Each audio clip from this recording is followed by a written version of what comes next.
C'est l'heure du 20h30 dominical sur la Belle Radio et Télévision, votre chaîne panafricaine internationale qui émet de Libreville, capitale du Gabon. Pour cette édition d'information, 2 titres sont au sommaire. Journée mondiale contre l'hépatite, l'OMS appelle les pays à investir pour son élimination. Mohamed VI, le souverain chérifien, va célébrer ses 20 ans de règne dans 2 jours, prétexte pour consacrer ce journal pays au Maroc. 20h30, Georges Aboké. Bonsoir à tous et merci d'être en notre compagnie sur la Belle Radio et Télévision, votre chaîne panafricaine internationale. Aujourd'hui, nous sommes le 28 juillet. C'est la journée mondiale contre l'hépatite, une journée pour sensibiliser les populations à travers le monde sur l'ampleur de ces maladies virales et surtout pour réactionner l'aspect prévention. Emmanuel Ntougo. Ce 28 juillet est célébrée la journée mondiale de la lutte contre les hépatites, une journée qui a pour mission de sensibiliser un maximum de personnes sur le dépistage et les traitements disponibles pour les différents types d'hépatites. À l'occasion de cette journée, l'Organisation mondiale de la santé appelle les pays à tirer parti des réductions récentes dans les coûts du diagnostic et du traitement de l'hépatite virale et à intensifier les investissements en vue d'éliminer la maladie. Le thème choisi cette année pour célébrer la dite journée est « Trouvons-les, sauvant des millions de vies ». L'hépatite est une inflammation du foie qui peut soit guérir spontanément, soit progresser vers une cirrhose. Une hépatite peut être causée par des virus ou des produits toxiques tels que l'alcool ou certains médicaments.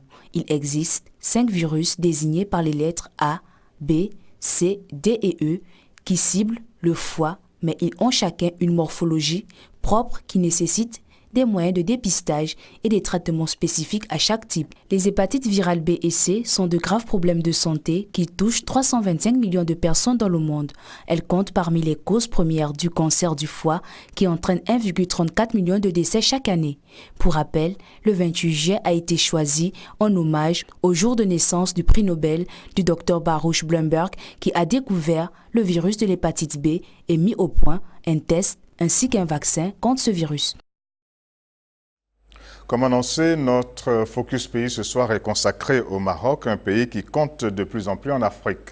Mais avant d'aborder les questions d'actualité qui font le Maroc d'aujourd'hui, il est intéressant de savoir la signification du nom Maroc. Restons attentifs aux explications de Robert Adondé.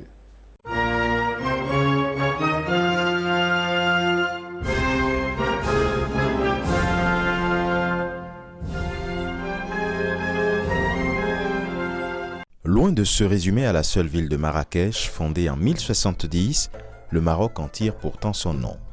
L'ancienne prononciation de Marrakech, capitale de 3 dynasties, a laissé une empreinte profondément berbère et non européenne, comme on le lit partout sur l'origine du mot Maroc, qui serait devenu ce qu'il est à cause de la version espagnole de Marrakech. En tamazique, la langue berbère, Amour veut dire pays et accouche Dieu. Et Marrakech, qui signifie terre de Dieu, va on ne peut mieux au royaume chérifien. Son roi est en effet le commandeur des croyants, selon l'article 41 de la Constitution. Nous continuons ce journal maintenant pour découvrir la capitale du Maroc, Rabat. Rabat est donc la capitale politique et administrative de ce pays, de ce royaume, j'allais dire. C'est une ville qui comporte un riche passé historique, mais c'est aussi une ville moderne, aérée et calme, et qui détient 1,7 million d'habitants. C'est une ville qui conserve un certain nombre de particularités à découvrir en compagnie d'Emmanuel Ntougo. Rabat, la capitale du Maroc, est bâtie sur les rives du fleuve Bouregreg et de l'océan Atlantique. Elle est connue pour ses sites d'intérêt qui illustrent tant le patrimoine islamique que colonial français, notamment la Kasbah des Oudaya.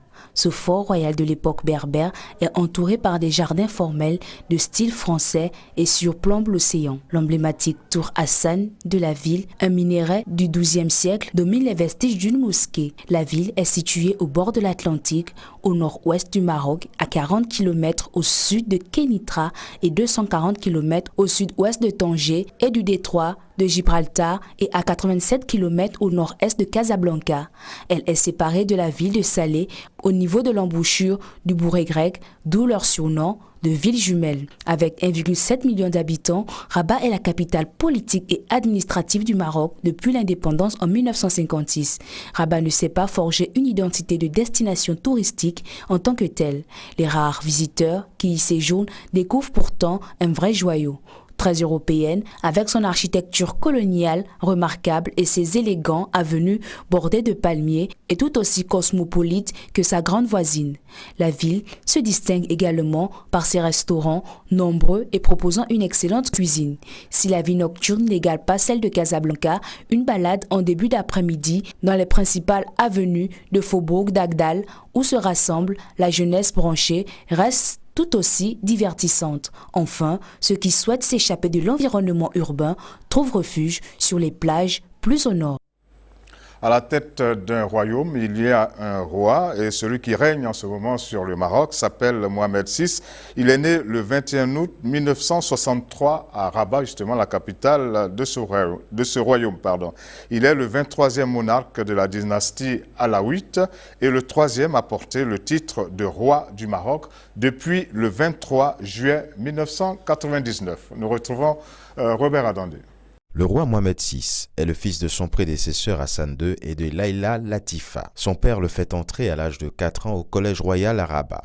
Le 28 juin 1973, il obtient à l'âge de 9 ans le certificat d'études primaires et poursuit les études secondaires au collège royal où il obtient son baccalauréat marocain en 1981. En 1985, il obtient sa licence en droit à la faculté des sciences juridiques, économiques et sociales de Rabat. En 1987, il obtient le premier certificat d'études supérieures en sciences politiques avec mention.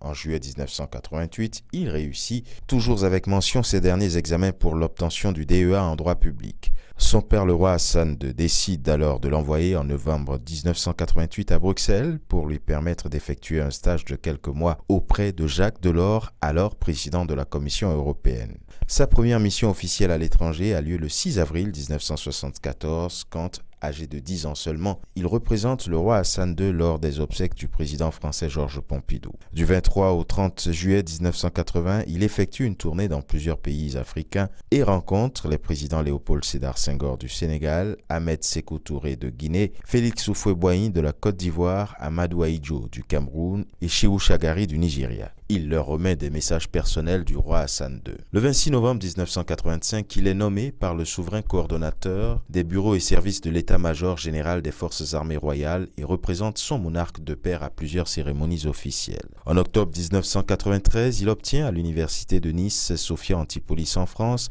le titre de docteur en droit avec la mention « très honorable ». Le 12 juillet 1994, son père le promeut général de division. Après la mort d'Hassan II, le 23 juillet 1999, Mohamed VI s'est proclamé roi du Maroc et son intronisation est célébrée le 30 juillet 1999. Il est difficile de parler du Maroc sans parler de son roi, Mohamed VI, qui est très présent actuellement sur la scène politique. Et donc, nous allons aborder le volet politique de ce pays, de ce royaume. Sur le trône existe Mohamed VI, donc depuis 1999, et il a mené une série de réformes politiques, sociales et économiques. Cependant, ces avancées restent à consolider. Ce mois de juillet 2019 a permis de célébrer les 20 ans de règne du roi Mohamed VI au Maroc. Un demi-siècle après les indépendances, l'une des plus vieilles monarchies a affiché des signes tangibles d'une réelle ouverture politique. En février 2011, la propagation du printemps arabe au Maroc ne s'est pas soldée par un changement radical tel que ce fut le cas en Égypte, en Libye ou encore en Tunisie. Il n'a été ni question de changement de la nature du régime, ni renouvellement complet de la classe dirigeante. Le mouvement de protestation du 20 février reste tout de même mémorable et pour écarter à ce moment-là les protestations de rue, le roi Mohamed VI a fait adopter une nouvelle constitution, la 6e, approuvée par référendum en juillet 2011. Représentant suprême de l'État et symbole de l'unité de la nation souveraine, le roi conserve ses éminents pouvoirs. La nouvelle constitution précise que la monarchie constitutionnelle, démocratique et sociale, déjà inscrite dans la loi fondamentale de 1996, est également parlementaire. Une décision essentielle qui entraînera une série de garanties données à l'opposition, dont la consécration d'élections libres, sincères et transparentes. Dans la foulée, 21 articles sur les libertés et droits fondamentaux sont ajoutés. Le premier instaure la pleine égalité des droits femmes-hommes sur le plan civil, politique, économique, social, culturel, environnemental et affirme l'objectif de réalisation de la parité. L'offensive diplomatique s'est poursuivie par le retour du Maroc au sein de l'Union africaine en 2017, ainsi que la volonté d'un maintien de la paix en Afrique subsaharienne à travers la mise à disposition d'un contingent marocain. Quelques conséquences paradoxales ont découlé tout de même de ces avancées démocratiques, entre autres les élections de 2011 qui ont conduit au pouvoir les islamistes modérés du PJD, lesquels 8 ans après dirigent toujours le gouvernement. Les positions conservatrices de ce parti contredisent parfois le réformisme du palais royal de Rabat. Une discordance qui pousse certains même à dire que c'est l'opposition qui est au pouvoir au Maroc. Vous l'avez compris, nous sommes en pleine célébration des 20 années de règne de Mohamed VI. Et ces 20 années ont été marquées par des chantiers d'infrastructures aussi titanesques que structurants. Il s'agit de réalisations très visibles, surtout très utiles. Notre passage en revue des infrastructures les plus remarquables. Tanger Med est un atout logistique majeur, un grand projet d'infrastructure qui contribue à l'essor de l'économie marocaine. La mise en service du port de Tanger Med 2 catalyse la logistique des écosystèmes industriels marocains de plus en plus ouverts au reste du monde. Cette infrastructure reste le premier port du continent africain avec plus de 3,3 millions de conteneurs traités en 2017. La ligne ferroviaire à grande vitesse Tanger-Kenitra-Casablanca, la première du genre en Afrique, inaugurée le 15 novembre 2018, accélère de plus belle la connectivité logistique de ce pôle économique majeur, tout en battant le record de plus d'1 million de passagers en mai 2019. Quant au réseau routier marocain, il gagne en densité en totalisant 57 000 km, dont 43 000 revêtus, 14 000 aménagés ou à l'état de piste et 1800 d'autoroutes. Cette couverture routière s'est fortement densifiée pendant les 20 dernières années, ce qui a contribué à désenclaver les zones reculées du Maroc. L'un des plus grands projets de cette décennie au Maroc a été sans doute celui du développement des énergies renouvelables. En avril 2017 ont été lancés les travaux de réalisation de la centrale Ouarzazate 4, le plus grand complexe énergétique thermosolaire au monde, établi sur 3000 hectares avec 4 centrales solaires répondant aux normes internationales technologiques et environnementales et associées à une plateforme de recherche et de développement sur 150 hectares. Un engagement royal qui a été mise en lumière durant la COP22 qui s'est tenue à Marrakech. Et enfin, au cours des 20 dernières années, les villes marocaines ont connu une métamorphose tant au niveau urbanistique qu'à celui de la mobilité. Rabat et Casablanca, les capitales administratives et économiques, ont été dotées d'un réseau de tramways en constante extension. En parallèle, ponts à haut banc, trémies et élargissements de voies sont également venus relativement soulager l'engorgement chronique dont souffraient les métropoles. Marrakech et Tanger ont également connu une métamorphose urbanistique profonde. Dès son avènement au trône, le roi Mohamed VI a fait de l'Afrique une priorité pour la diplomatie marocaine. Forte d'un ancrage africain, confortée par d'excellentes relations de coopération, l'impulsion royale, qui s'est traduite par une nouvelle vision, a permis au Maroc de confirmer sa place continentale. Une ambition africaine portée par le leadership du souverain marocain qui a fait du continent un axe stratégique de son règne. Prisca Vanina Meillet. Le 31 janvier 2017 a été une journée historique dans les annales de la diplomatie marocaine, mais aussi une nouvelle page dans l'histoire de l'Union africaine. Ce jour-là, à Addis Abeba, le Maroc retrouvait sa place dans l'organisation continentale 34 ans après l'avoir quittée. 3 décennies qui ont été vécues comme un non-sens, tant le royaume avait joué un rôle décisif dans l'avènement de l'unité africaine et dans la libération de plusieurs autres peuples du joug du colonialisme. L'acte symbolique du retour du Maroc au sein de l'UA a constitué une consécration de la politique africaine du royaume du Maroc pour Mohamed VI, qui a rappelé que l'Afrique a toujours été et demeurera en tête de ses priorités, ce que le chef d'État rwandais Paul Kagame a qualifié d'atout majeur que les pays africains doivent exploiter pour renforcer leur unité et leur solidarité. Moins d'1 an après son accession au trône, Mohamed VI faisait un geste symbolique à l'endroit du continent, avec l'annonce en avril 2000, à l'occasion du premier sommet Afrique-Europe, tenue au Caire, de l'annulation des dettes de nombreux pays africains vis-à-vis du royaume. Les visites du souverain à de nombreux pays africains durant les 20 années de son règne ont ainsi permis à la signature de divers accords de coopération qui accordent un accent particulier au développement des relations économiques et des échanges commerciaux. Par la même occasion, le Maroc dynamise davantage la coopération dans les secteurs stratégiques et à forte valeur ajoutée à travers notamment le renforcement des capacités et le transfert des compétences et du savoir-faire. Cette coopération active et à forte teneur économique n'a pas tardé à porter ses fruits avec le début, à partir de 2006, de l'expansion des entreprises marocaines sur le continent. La seconde décennie du règne de Mohamed VI a permis de confirmer l'ancrage du Maroc en Afrique.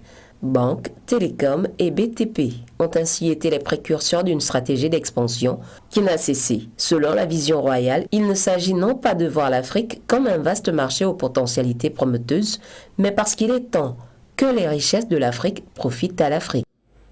Les 20 ans de règne du souverain marocain Mohamed VI n'ont pas été un long fleuve tranquille. On peut citer l'attaque terroriste de 2003 ou encore les manifestations d'Al-Hoceïma, ville portuaire du pays, provoquées par la mort d'un marchand de poissons. Aziz Adewale Tchandi.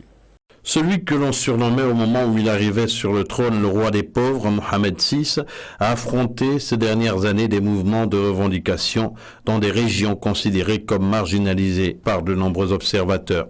En 2016-2017, le mouvement perçu comme le plus important est le Hirak, dans le Rif, région du nord-est du pays. Des centaines de personnes avaient été arrêtées et 250 graciées par la suite. Pour les défenseurs des droits humains, ces arrestations indiquent la fragilité du système en matière de droits de l'homme, malgré des efforts réels d'ouverture. La ville d'Al-Hoceïma, d'où est parti le mouvement du Hirak, est enclavée et la condamnation de Nasser Zefzati, leader de ce mouvement, à 20 ans de prison, n'a pas véritablement apaisé les tensions.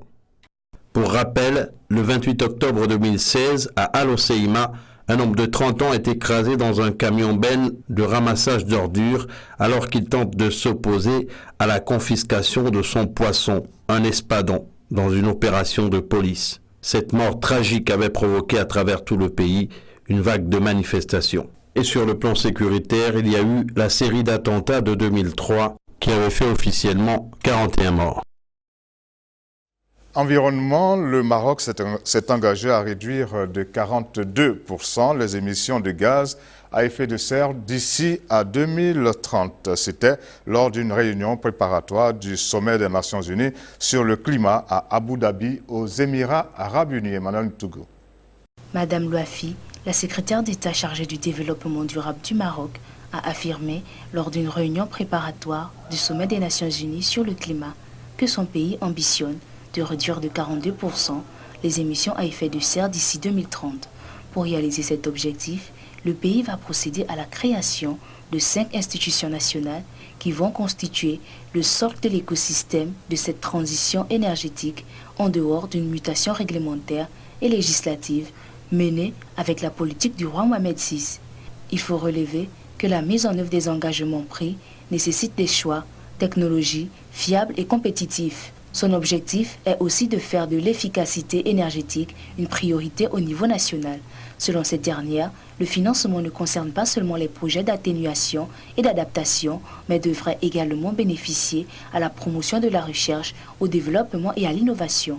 De son avis, une mobilisation collective est capitale et que cette réunion préparatoire du sommet de septembre démontre que le défi peut être relevé en les transformant en opportunités pour les jeunes et surtout pour les pays africains. Dans ce cadre, le Maroc est très engagé à travers des initiatives structurantes visant le renforcement de la résilience des zones vulnérables en Afrique, telles que l'initiative d'adaptation de l'agriculture du continent.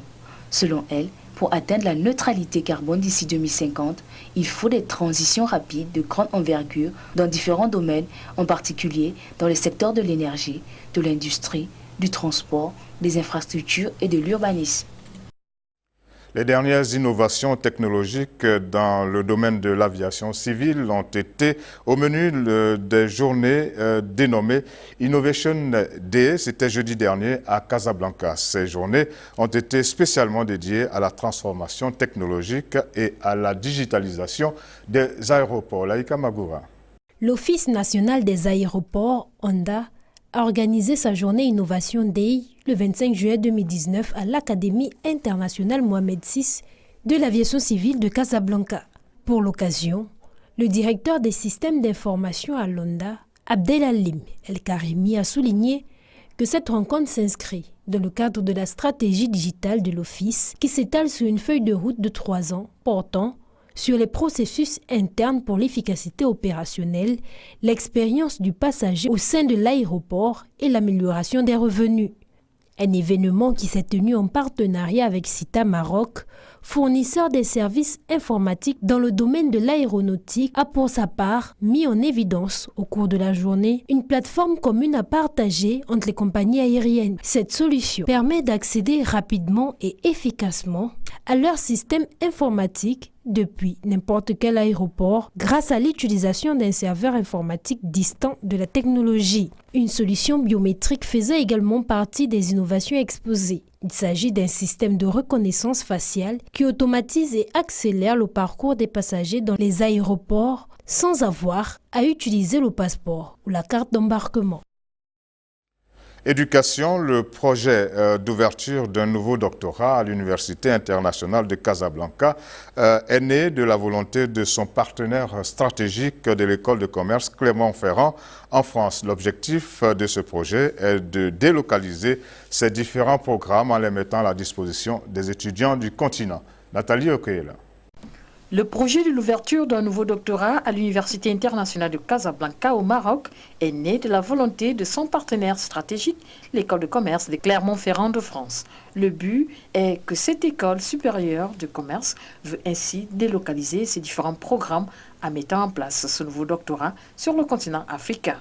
Les deux partenaires du projet ajoutent que le projet sera opérationnel dès la prochaine rentrée académique au mois de septembre prochain. Selon le pôle de formation, les premiers étudiants vont bénéficier des nouveaux programmes de formation dans les domaines des sciences, de la recherche et du management. Le programme de formation s'étalera sur 6 semaines, mais en 3 années.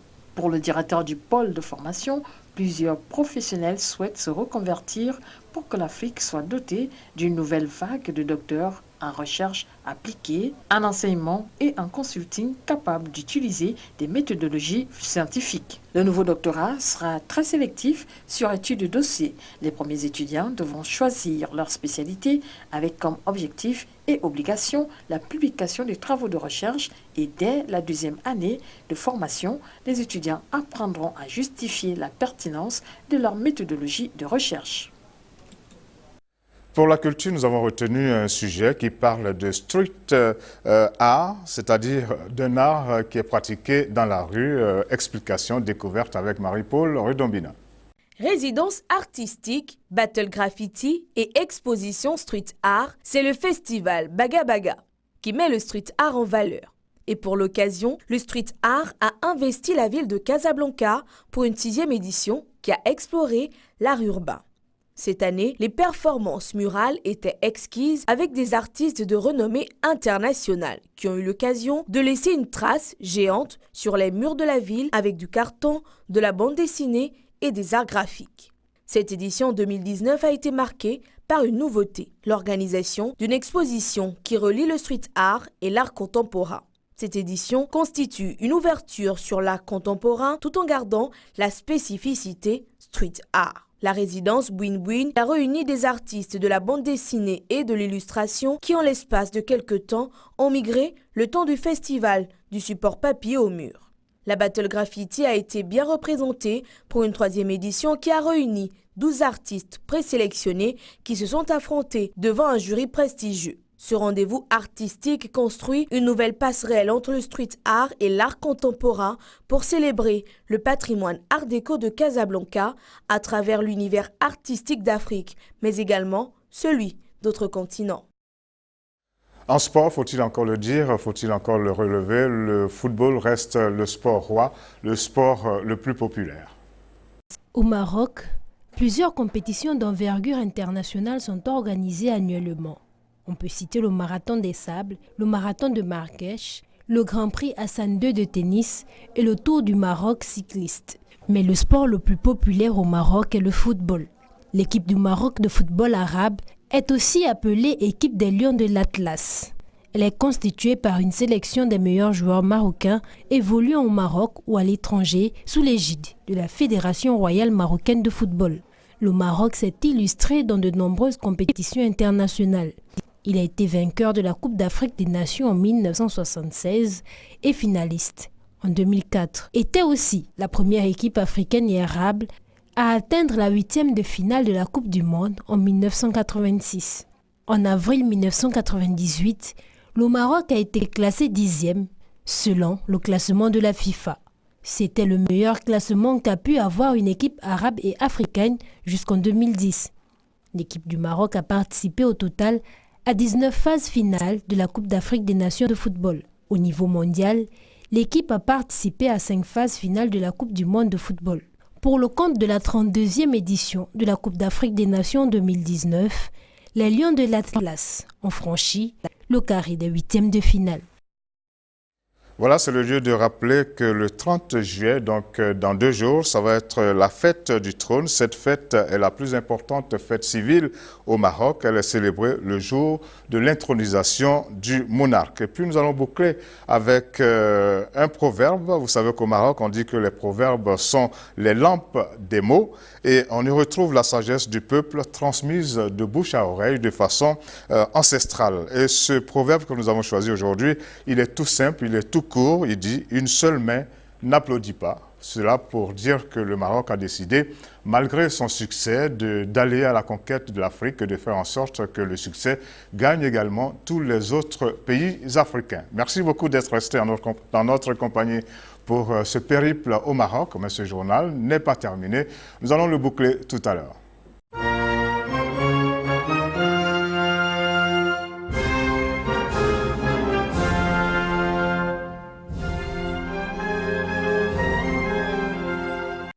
Alors, dans 2 jours, n'oubliez pas de déguster un très bon couscous marocain pour célébrer avec tous nos amis et frères marocains la fête du trône. Et puis maintenant, nous sortons du continent pour voir les points les plus importants de l'actualité. Et c'est une rubrique qui s'appelle Le Monde en bref, animée ce soir par Aziz Adewale-Tchandi. À Moscou, la mobilisation de l'opposition ne faiblit pas. Hier, des milliers de personnes ont répondu à l'appel des opposants. Même si on compte plusieurs arrestations, ce rassemblement a eu pour objectif d'exiger des élections libres au Parlement de la ville. Les candidatures de l'opposition pourraient ne pas être validées en raison de parrainages insuffisants, si on en croit les autorités. La police nord-irlandaise a été la cible d'une attaque vendredi. Les auteurs de l'attaque qui visaient des officiers sont des terroristes républicains dissidents, selon un communiqué de la police. Toujours selon le document, les terroristes ont manqué leur cible.